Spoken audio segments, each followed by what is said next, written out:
Hi everybody, really good to see you. We just sort out things that I have to do here. If you bear with me one moment, you talk amongst yourselves. Oh, that'll be me there then. And while that's happening, I'll just have some water as well.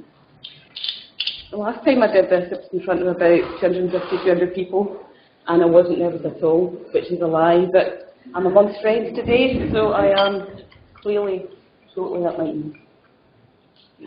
So, is it all happening up there? No, I need to actually make it work. There we go. I don't mean to have notes. I usually ad lib as I go, but on this occasion, I'm armed with many, many notes. So, without further ado, I should start. When Orwell painted his dystopian vision in the 1940s, his focus was on state control governed by ruling elites who eradicated civil rights and freedom of speech, who made the individual accountable to the state, underpinned by constant state surveillance. If he was presenting here today instead of me, what would he have said? I reckon that he would have pointed to contemporary examples of state control and attempts to erode our human rights. Orwell's hero, Winston Smith, would have championed Snowden. He would have observed the advent of commercial Big Brother. Tesco, Google, and payment protection claims companies are watching you. You might also have noticed with some satisfaction the advent of information rights legislation, the protection of our privacy with data protection, mechanisms to hold the state accountable through freedom of information legislation, and of course, public records legislation. Information security and quality standards coming out of our ears. And you would also have noticed that bad things are still happening to individuals, to organisations, to nations, as a result of information mismanagement and deliberate sabotage. And in light of all of this, how would Orwell have perceived our role? In a world where information is currency and information is our business, why is our star not in the ascendancy? Why do we struggle to be heard? Now, it's very, very easy to look back in hindsight and blame technology for the struggles we have getting our organisations to improve how they manage their information records.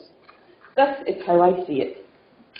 The advent of information technology brought with it innovation, creativity, empowerment, instant gratification, massive duplication, and little or no concept of the complete and secure and trusted digital record, nor the requirements to achieve such a thing. There was a perception that technology systems would just not create the information only, it would manage it, it would control it. And meanwhile, we continue to do our jobs using traditional skills applied to traditional paper records, and neither we nor our users considered that we had a role to play in the management of digital information. That was IT's job. And then there came the slow realisation that we needed good governance of digital documents, that some of those documents actually did need to be retained as evidential records, including emails.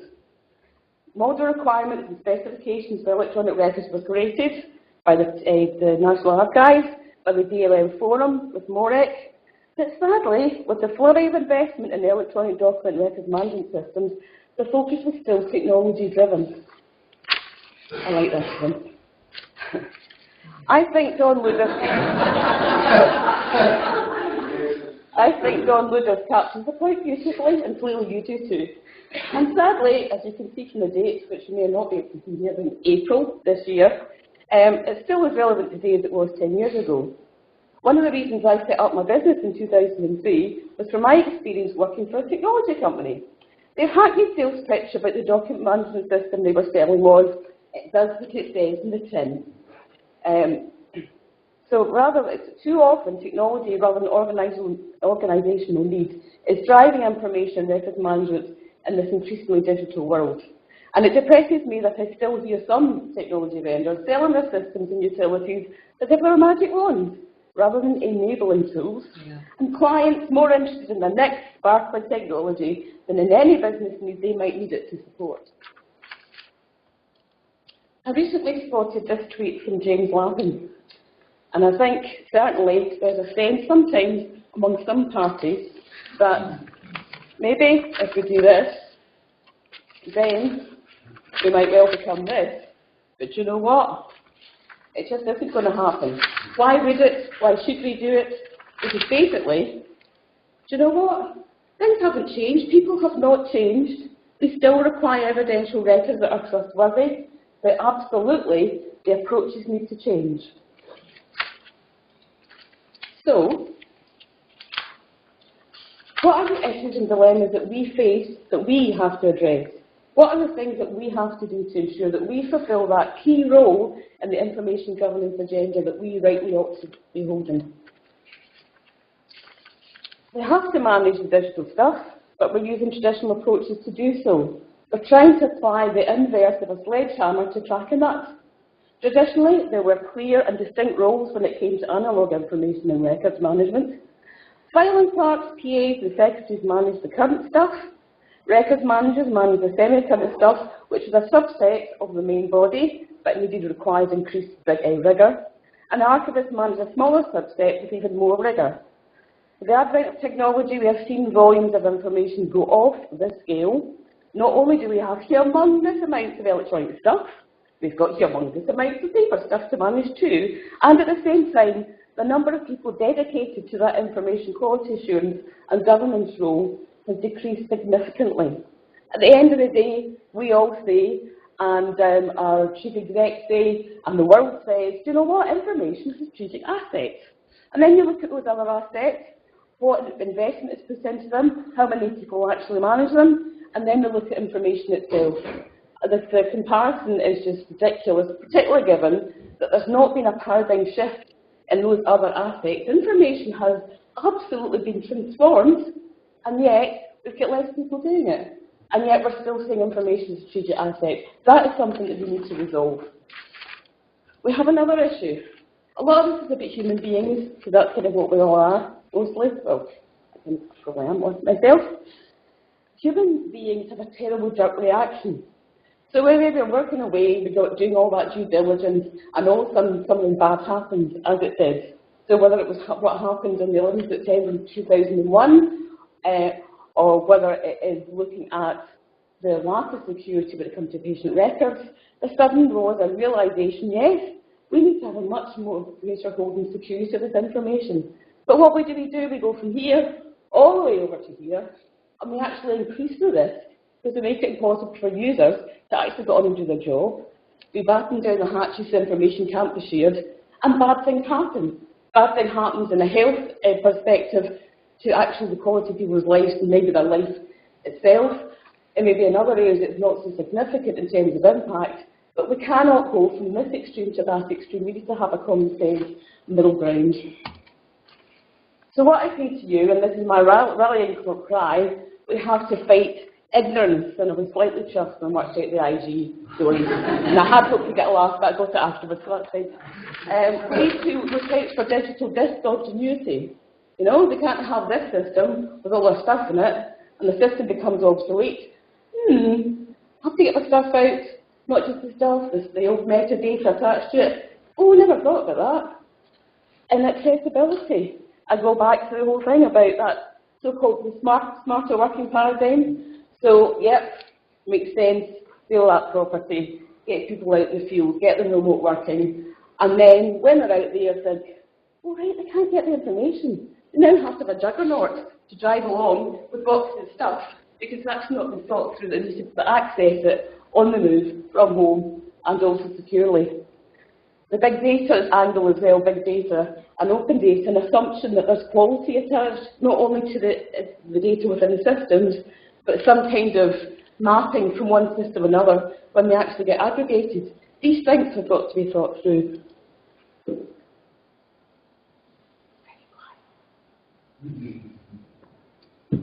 Now, we have many building blocks in place, many of them, particularly in Scotland, we've got a lot of building blocks in place. However, the important thing is they have got to be joined up. Otherwise, we'll just create more isolated pockets, things that overlap, but in a slightly different way. We create things that are harder for ourselves rather than easier. What we need is, this is my little pretty I love the world tree, but actually this is what we need. We need a holistic, integrated approach, and that's about people, it's about systems, it's about standards, so that together we are actually trying to deliver whatever is the goal of our organisation and the requirements that we have to fulfil within that. That was a bit strange. There we go. Another bugbear of mine. And this actually at conference, I did this talk at conference. This just got some interesting comments from the audience afterwards. We have to put a value in information. I think too often the whole kind of information governance records thing is seen in a very negative light, and it's not to say that risk is clearly important, proper security is important. There's a lot of value around that, very positive things that can be achieved by managing information more effectively and by us being embraced by others to actually deliver on that. And whenever you're trying to get a business case and you're trying to get statistics to actually prove this is the cost of badly managed information and this is the amazing value of well-managed information, there just isn't a baseline measures. We go back to the infamous 1998 Coopers and Lybrand. No one has ever found the evidence where that original record came from. People don't believe it. We're all doing stuff in organisations. We should be doing the baseline measures, measuring the improvements, sharing that information, and then we really start to see the power of the role that we can bring to that. And I'm not by any means discounting, absolutely not, discounting the society of human value and absolutely not the historic and cultural value, but in particular the economic value. That gets people listening who sadly it's a reality. Often it's a bit dosh. We're not a cost, we are value creators. Another one, education. As far as I'm concerned, education in terms of information and governance should start with the WANES, you know, and it's not just about being safe online, and again, I know that's very important. There are so many other aspects of that. The children of this world are brought up, born into a digital society. They're going on to Google and other places and assuming what they're seeing there is fact, and without realising, actually, that's not necessarily the case. There's also potentially a wide range of different information careers people can have. That's not going out in the schools as far as I'm aware. And also equality. If information is new currency, there are people who are going to be disenfranchised, who are going to be information poor. That has to start at an educational level for children. Within the profession, both in terms of doing degrees and longer courses, but also our personal professional development. There's so many other skills we need to have to engage with others, to do the things I'm talking about, to make sure that we're fulfilling that role for ourselves and for society in general. I'm on a train, it's because I was too short at conference, it was potentially too long here, so I'm in fifth gear. I'm now going to stop right in second for a moment. Have a visual. I want to be a stand-up comedian, but this is my way of exercising that. Also, making friends and influence people. This is back to that holistic approach.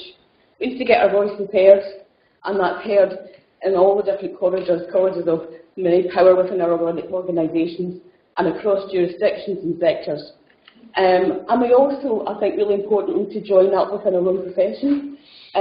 It's really excellent now that the IRMS, along with ARA and Philip and the Specialised Association, have joined together to produce an advocacy alliance. So there's going to be a powerful joint voice to speak to policymakers, to make a big difference. But also we need to be doing that within our own organisations too. Senior management. Yes, we've got buy-in from our senior management. Well, what does that mean? Is it lip service or is it continuing commitment? Do they perceive the job is done when policies and procedures are signed off at the board or committee level, or when the record management plan gets passed? Or are we following through to ensure these become effectively embedded in the governance and operations in the organisation? And if they're not, if it's a tick box exercise, we have to push in the most appropriate, diplomatic, meaningful and effective way until they do get it. And that takes us back about to the value of information as well. There are so many different groups that we need to be joining up with. And the users are so blinking important. I looked at them and that's not my slide. I've already put my slides up there. We ignore our users at our peril. I started out about 80 years ago in public libraries, and just at 10 to 10, get ready the last cup of coffee, the bits are all beautifully aligned, and often the cry was there, do we need to let the users in? They're just going to mess it up. Now, actually, I think we sort of still apply that a little bit. The other problem is, though, we want to involve them, but it can't just be about when they say, why are we having to do some of this tedious stuff? We can't just say because it's good for you. Because no, it is good for you. But why? Put it into their context. And in particular, and people who have heard me, this is probably my most frequently used slide, it's about compelling story. It's about hearts and minds and passion, and regardless of what walk of life you work within, your colleagues care about the work that they do. And a big part of the work they do and the effectiveness of that is about them managing their information better. So go listen, go find out how to switch them on, and then we'll come with you. And then you will also be developing things that are relevant for them, sorting the issues, and also, more importantly, maximising and improving the positives. Done it again. And finally, I hope you like this one. It's not just the users we need to enthuse. It is very easy to get bogged down in the day job. Idealism and enthusiasm can, over time, turn to cynicism. They can also become desensitised to the purpose and the value of the records and information we're managing, seeing them as stuff to be managed compliantly and efficiently, and losing sight of the underlying reasons for why they need to be managed compliantly and efficiently. As part of continuing professional development, I believe we should have IRMS passion top-ups, opportunities to step away from the day job to remind ourselves why we do what we do, the bigger picture, the compelling stories, so that we can return to that day job energised with passion and infusion, better equipped to stay the course and deal with those day-to-day obstacles and frustrations that wear us down and desensitise us. And on that note, I would just like to say, Maisie says hello, that's my dog, and thank you very much for listening.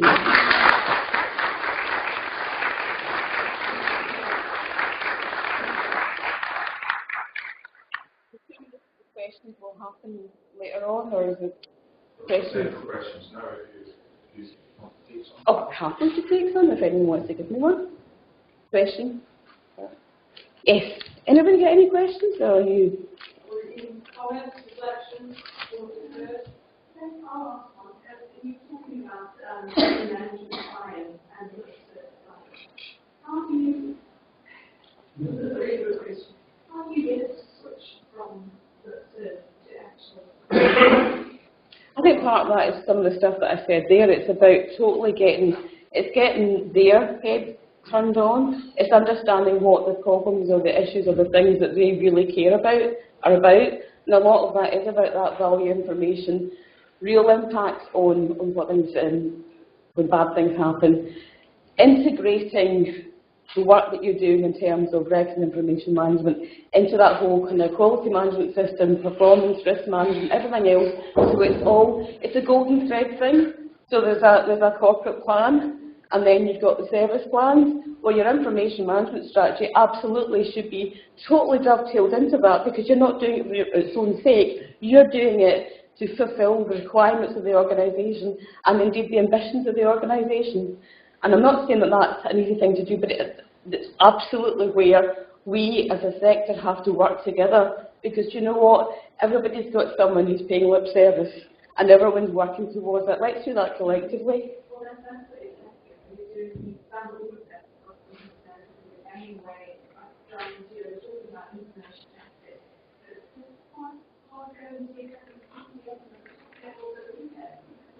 Can I ask anybody else in the audience if they have achieved that Nirvana? We don't necessarily choose, but nowadays we actually pointed out the risks that we were finding, lost data, etc. It will come out of their budgets, not the central budgets, and that's sort of boomed in and made them realise that we're not more accountable. Yeah. I'm a Scottish graduate and I work for Harry Wharton University, and but that was just a shock value of pointing out to the senior staff that we can't do it. Their purse, no your purse. Mike, you were going to speak? Yeah, Mike Purcell, Perth Ross Council in this context. We've got a weird situation at Perth Ross in that the council chief executive gets that information as an asset, but she doesn't quite understand that it's records management that can help with that. So we've got a bit of an education program going on at the moment, incrementally, bit by bit, and the realisation is dawning because they've been leading on in the area of social care, but drawing in big data to lead to usable stats, and leading that across Scotland. But connecting that through to the work that we do, myself and Karen Gillan, who's here today, is taking a little bit of time to get traction, but we're getting there, meeting by meetings. But it's the lights are starting to go on, but it's taking a while. We're in for the long game, I guess. Anybody else? Joe? I think it needs something that you can tie it to that's really a big kind of corporate priority. So, you know, I think health and social care integration is clearly a big deal for quite a high level. So anything you can tie to that. The question that I keep getting asked is, so what? You know, what goes wrong if we don't do this? What's, you know, why? It's nice to have, but why do it? Back to that compelling story, isn't it? You can say, well, we need this to do that you really want to do and that you're being pushed to do. Then that makes a big difference. It's like people if they've got assets. So in the oil sector, you need to decommission something, you're going to be selling the asset on. If you don't have really well managed information that is accessible, that is trusted, evidential, the rest of it, then the actual value of that asset when you sell it on is so reduced. And it's maybe sometimes we assume they must know that because, well, isn't it obvious? Well, not necessarily, clearly it isn't. And I think those, in every sector, every flavour, you're going to have that bit. And I think it's not so much about talking to, it's about listening and then doing a bit of lateral thinking, because do you know what? This is a horizontal thing. This is an absolute foundation. And yeah, your sparkly chandelier and your beautiful conservatory might look gorgeous in the house, but if your foundations are rubbish, they will shatter. So actually, foundations are goddamn sexy too, in my opinion. We just need to let them see how they are, so to speak. Anything else before I shut me off? Yes. Ian Wardrop from Scottish Futures Trust. I was kind of agree with Joe's point in that I think it's maybe better to highlight the benefits, the wider benefits, than the kind of stick thing. Yeah. So if you can attach it to a wider programme of corporate level change, whether it's estates or financials, I know I'm sure some people shy away from that side of things because it's got a financial benefit, but I suppose the downside of bad records management is that it's got a poor or negative property. If that's true, the flip side of it is that if you do records management better, then it has a positive estates or financial side to it. I think we're interested to find that things now work around wider benefits of that might be something. I think it's about eliminating the negative and maximising the positive, and we always focus on that sort of angle of it. Anyway. I'd say someone cynically about benefits for example, that just because it's a benefit doesn't mean that it's not really compared to other benefits. So fine, we all say that risk and we don't want to use the stick, because obviously people try to stick. Well, fine, if you can't explain benefits of records management, then I'll say, well, it's actually not worth the amount of investment, even if it is a benefit, it's not necessarily worth it. So you do actually have to use both, because it doesn't work otherwise. And I think also the scary bit is what gets them interested, that even in the immediate thing, I've got a records management plan, I've got to put in that statutory, you get that toe in the door, and in that time you then try and spread it out. And also saying that benefit is not an isolated benefit, it's a benefit that's supporting actually what your key goals are. It has to be about selling us as the use of IRM tools for business benefits. So that's where we have to position ourselves. The benefits can be your informed compliance profile, it can be cost and efficiency gains, it can be improved service delivery, better informed decision making. That's how we have to package ourselves. It's dead interesting. I love that bit of it, joining those dots and getting the connect. I think it's like a really, really brilliant part of the job. Is there time for any more, Claire or Robert or? But don't feel compelled, because we're going to have a big session later on where we want everyone talking, so maybe we don't want to use up any more of that creative juice. hold on to that juice for later. Okay, right, thanks very much for listening.